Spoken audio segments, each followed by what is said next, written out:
El ex ministro de Defensa está con nosotros a esta hora, Jorge Nieto. Jorge, muy buenas noches, bienvenido.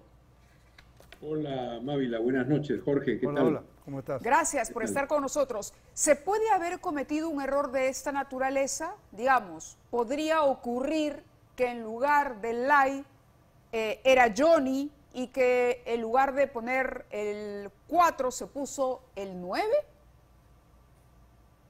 Todo cabe, ¿no?, en la posibilidad, pero quien en todo caso sería el autor del error es la Casa Militar de Palacio de Gobierno, porque la Fuerza Aérea recibe listas y confía, por supuesto, en que las instituciones, sea la presidencia, sea la PCM, sea eventualmente algún ministerio, están mandando una lista de gente que debe estar por distintas circunstancias en el vuelo y están mandando los nombres correctos. Y jamás se pone en el lugar de que tanto alguno de los organismos como Palacio de Gobierno manden a un prófugo de la justicia a un vuelo de la Fuerza Aérea del Perú.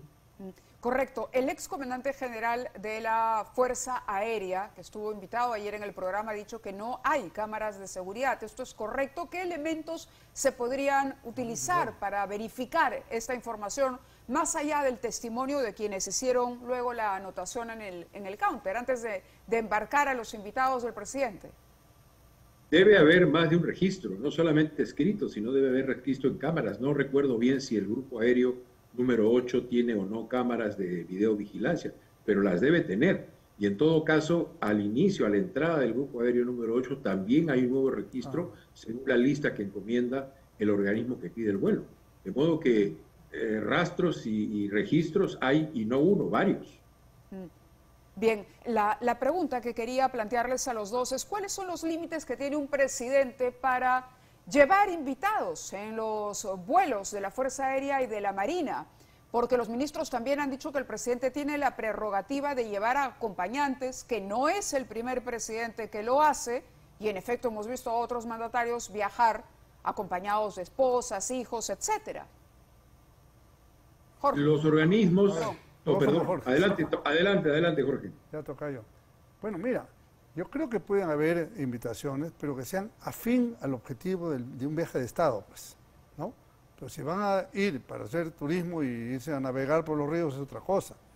Pero si llevan un equipo, por lo que sea, o la propia familia, pero va alrededor de un objetivo, no está mal.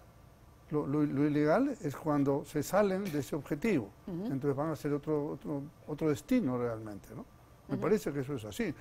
Yo convengo que puede haber pasado muchas veces antes, pero hay que tener mucho cuidado que no se convierta en un mal uso del servicio, ¿no? Claro, algunos penalistas advierten del delito de peculado de uso. Quería a los dos proponerles escuchar a Antauro Humala, ya que lo hemos mencionado al inicio del programa, todavía no habíamos conectado con Jorge Nieto, para hablar un poco de la supuesta influencia que estaría teniendo en este momento en el gobierno de Pedro Castillo. Vamos con el ON y regresamos con nuestros invitados. El primer poder, que es el legislativo, está corrompido. Estos 130 mamíferos del Congreso legislan para su interés, para su negocio, para hacerse ricos a expensas del pueblo.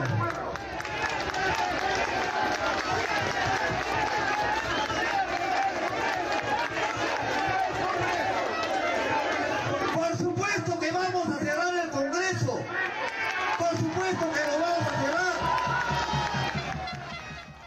Correcto. Por supuesto que vamos a cerrar el Congreso, 25 de septiembre, el fin de semana que acaba de terminar.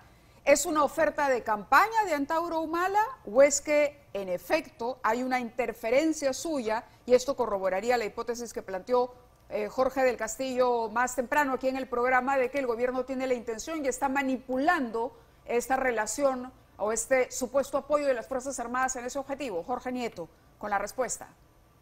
Bueno, lo primero que me gustaría decir, y aquí quizás no coincida con Jorge, es que no hay ningún lugar, ningún artículo, ninguna disposición que diga que el Congreso es el primer poder del Estado. Ya aquí el señor Humala comete el mismo error que están cometiendo otros políticos, incluyendo al presidente de la República y a la anterior presidenta del Congreso. El Congreso no es ningún primer poder del Estado. Nuestro diseño constitucional es el diseño de equilibrio de poderes.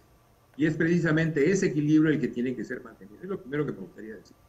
Y lo segundo, más grave que la promesa de cerrar el Congreso, que es claramente antidemocrática, si es que no se produce en las condiciones que la Constitución establece, que también establece condiciones para la posibilidad de disolver el Congreso, es lo que hemos venido escuchando en los últimos días del mayor expresidiario, que es la promesa de paredón para todos aquellos que están en contra de las ideas que él tiene o para todos aquellos que tienen las culpas que él supone. Venimos de 350.000 muertos en los últimos 2 años, más o menos. Venimos de 60.000 muertos en la época del terror.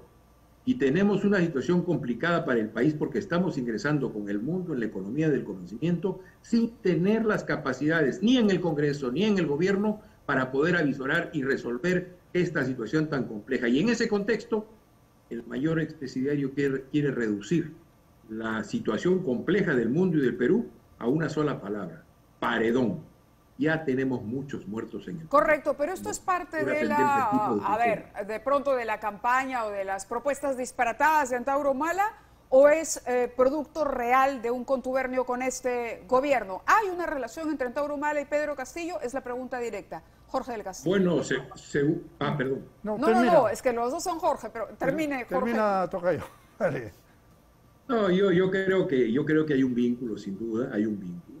Y el gobierno puede tener propósitos de manipular o de organizar ese vínculo y eventualmente de querer llevar o extenderlo al manejo de las Fuerzas Armadas. Pero yo estoy convencido de que nuestras Fuerzas Armadas saben muy claramente cuál es su rol constitucional. Lo saben muy claramente. El actual comandante general del Ejército, en efecto, es de la promoción del mayor expresidiario, la promoción 85. Sí. Pero él está allí, en ese puesto, por sus propios méritos. Yo sí conozco al general y sí he seguido su carrera porque era parte del trabajo que tenía que hacer como ministro de Defensa. Y es una persona que tiene todos los merecimientos para estar en el cargo que está y responder a su institución y a la Constitución, que es lo que las Fuerzas Armadas han reiterado reiteradas veces que están cumpliendo. ¿De acuerdo? La opinión de Jorge del Castillo. Bueno, eso es lo que esperamos, lo que dije hace un momento. No tengo por qué dudar de las instituciones y más bien creo que hay que respaldarlas. Pero aquí el tema de Antauro es el siguiente. Él dijo, para que haya estabilidad yo tengo que manejar el ejército. Sí, ¿cierto? en un audio anterior. Pero sí. resulta que un amigo de él es ministro de Defensa. Entonces es absolutamente inconveniente, por decirlo de alguna manera, ese nombramiento, completamente impertinente, más allá de los méritos o no que tenga el nuevo ministro, pero el momento no era el apropiado. O sea, realmente ahí han metido la pata hasta el fondo. Segundo, Antauro necesita ser combatido ideológicamente, ¿no? Que el gobierno lo ha favorecido, ninguna duda. O sea, salió más rápido que volando de la cárcel. Y evidentemente era una jugada de decir, mira, acá te pongo este alfil, ¿a cambio ¿no? de? Y te hackeo, entonces, y ahora tú hablas del cierre del Congreso, ya no hablo yo, porque no puedo hablar yo en vísperas de la Asamblea de la OEA que se viene en una semana. Entonces, tú eres ahora mi alfil. Lo que él no sabe es que el alfil se lo va a terminar comiendo al pueblo que respalda, a lo que le queda al presidente. ¿Por qué? Bien, porque tiene un mensaje mucho más radical que él. Hay otro on también A que ver. tiene que ver con la convocatoria, decimos on a estas expresiones, a estas declaraciones, que tiene que ver con la convocatoria, esta famosa del 500.000 de reservistas, en caso se apruebe una ley que le impida la candidatura a la presidencia. Escuchemos a Antauro Humala y regresamos con nuestros invitados. Si estos 130 mamíferos congresales pretenden, con su ley denominada Antauro, impedir el acceso al liderazgo y conducción de la nación milenaria, de un hijo del pueblo, de un movimiento que surge entre ustedes, yo les digo, compatriotas, desde ya, la convocatoria de 500.000 de reservistas de todas las regiones del Perú hacia Lima, carajo. Jorge Nieto tiene la palabra. Jorge, adelante.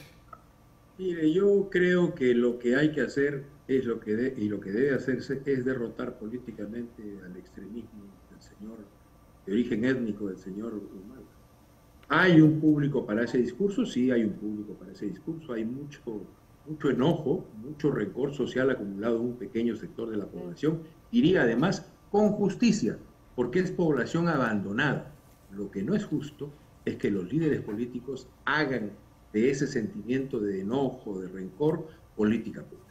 Si recordamos por algo a Nelson Mandela, es por haber traducido el sentimiento de enojo y de rencor de una amplia población negra en Sudáfrica en la posibilidad positiva, transformando el sentimiento de construir la democracia sudafricana.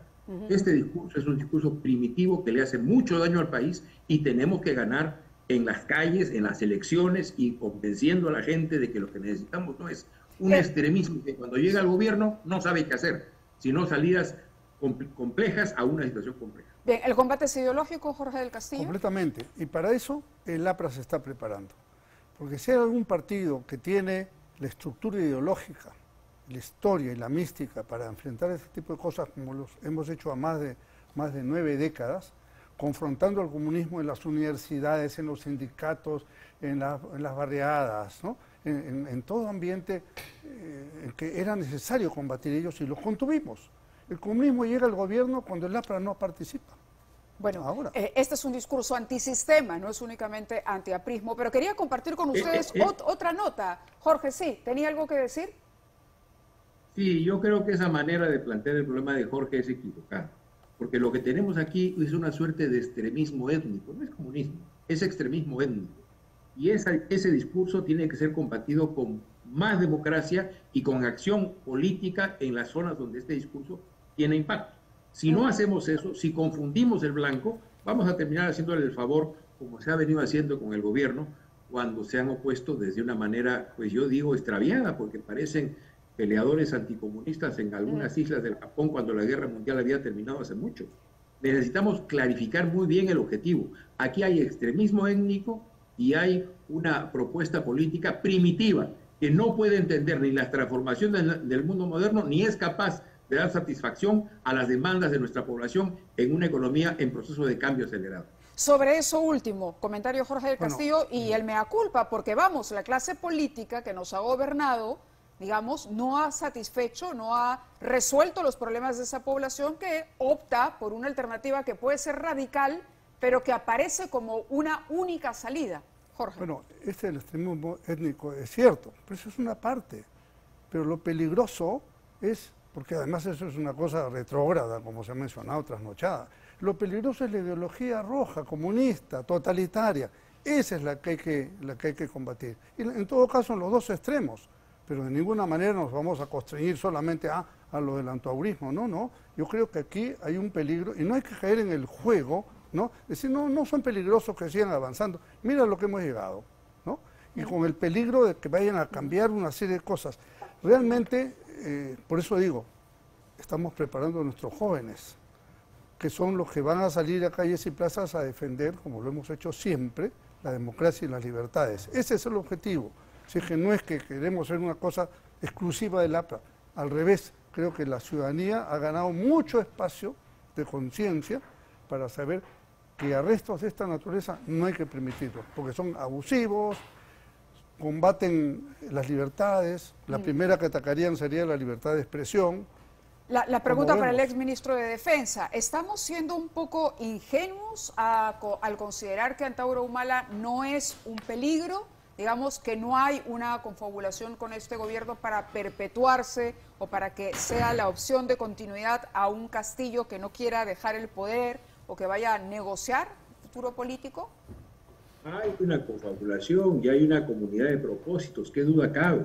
Pero lo que no podemos dejar de observar es que aquí hay el riesgo, por un lado, del extremismo étnico, que es disolvente, que divide la unidad necesaria para sacar adelante al país de todos los peruanos y peruanas, por un lado, y por otro lado que las propuestas se vuelven simplemente en transformar el rencor social en frases hechas, por ejemplo, paredón, por ejemplo, cerremos tal cosa, cerremos tal otra. A mí me alegra que el APRA haya logrado, como dice Jorge, presentar su expediente ante el Jurado Nacional de Elecciones. El Partido del Buen Gobierno, mi partido, también está trabajando en esa dirección y nos veremos en las calles. y nos veremos en las elecciones y proveeremos ahí quién tiene una mirada más correcta, más adecuada de la situación y quién puede vencer finalmente al extremismo étnico de izquierda y al extremismo de base fundamentalista de la derecha. Bueno, nos vemos en las calles, han dicho ambos, y el Congreso está hablando de una ley o de una norma o de un ajuste finalmente para evitar la candidatura. ¿Sería contraproducente evitar la candidatura o ustedes creen que hay que hacerlo de todas maneras y que no basta el combate ideológico y ese combate en las calles, Jorge? Yo creo que si la ley está del lado de una posibilidad de postular, yo no le pondría vallas. Las vallas tienen que ser las del combate ideológico, la de la lucha política, la de entrar en el tejido social al cual él no puede aprobar. Él no es dueño de... Ojo, pero un tejido social que está absolutamente sensibilizado, defraudado, ¿no? Y que busca alternativas y no las encuentra en la clase política tradicional. Y ahí usted tendrá que hacer pero ese sector votó por Toledo, lo defraudó, votó por Humala, lo defraudó, votó por este señor presidente que lo ha terminado de defraudar. Entonces se exigen caras nuevas, pero tienen sus caras nuevas, ¿no? Entonces no hay que digamos, demonizar a la política. Hay que separar de la buena política a los politiqueros y politicastros, que es otra cosa. Y creo que, ya que con Jorge Nieto posiblemente nos vayamos a encontrar en las calles como él ha mencionado, en la lucha política, tenemos un reto, ahora que viene la Asamblea General de la OEA. Creo que los peruanos demócratas tenemos que sentir nuestra voz. No pueden venir aquí las satrapías de Venezuela, de Nicaragua, ¿no? De Cuba, a pretender imponer y con sus votos inclusive imponerle un blindaje al gobierno peruano. Vamos a estar atentos y saldremos a las calles esos días. Muy bien. Comentario final para Jorge Nieto. La política se derrota con la política. No soy partidario de las leyes con nombre propio y tengo plena confianza de que vamos a derrotar al extremismo izquierdista de base étnica y al extremismo derechista de base fundamentalista religiosa. Los vamos a derrotar a ambos en las calles y tendremos un gobierno que cambie el rumbo del país. Correcto. Algo me dice que esta noche hemos iniciado una campaña interesante hacia 2026 o antes quizá.